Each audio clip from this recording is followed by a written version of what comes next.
It's always good to at least try u substitution, even if you don't write it down. Just say, well, if I were going to use u substitution, that would be this inside part right here.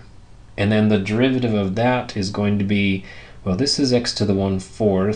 So let me see over here on scratch paper. U equals x to the 1/4 plus 1. The derivative of that is going to be 1/4 x and then subtract 1, so -3/4.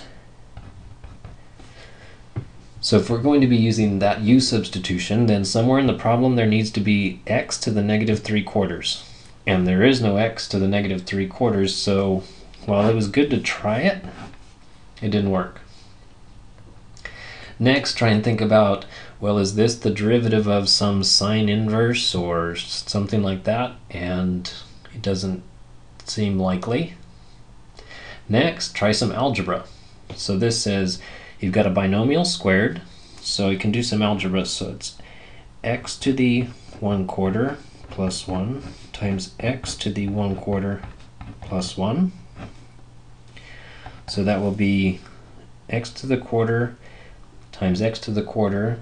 You add the exponent, so 2/4 is a half.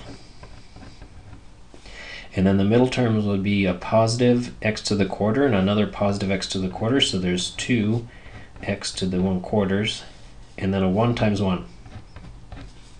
Okay, so we're going to be integrating x to the 1/2.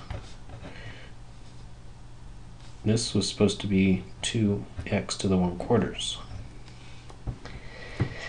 2x to the 1/4 and a positive 1 with respect to x, going from 0 to 1.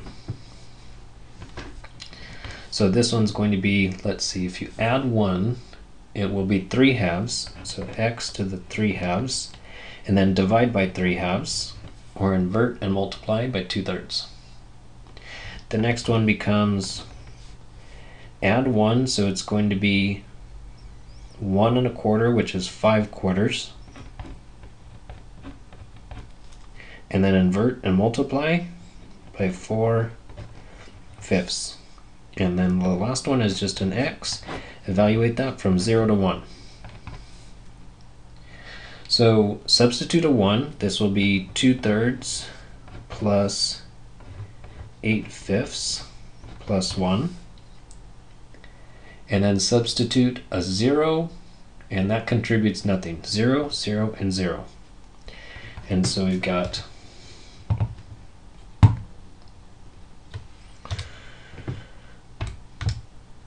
2/3 and 8/5 and 1,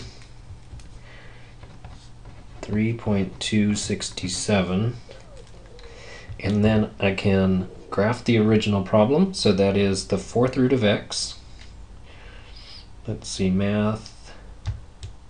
Oh, I forgot to put the 4 for 4th root. And then math, root function, so 4th root of x, and then plus a 1. And that has to be squared.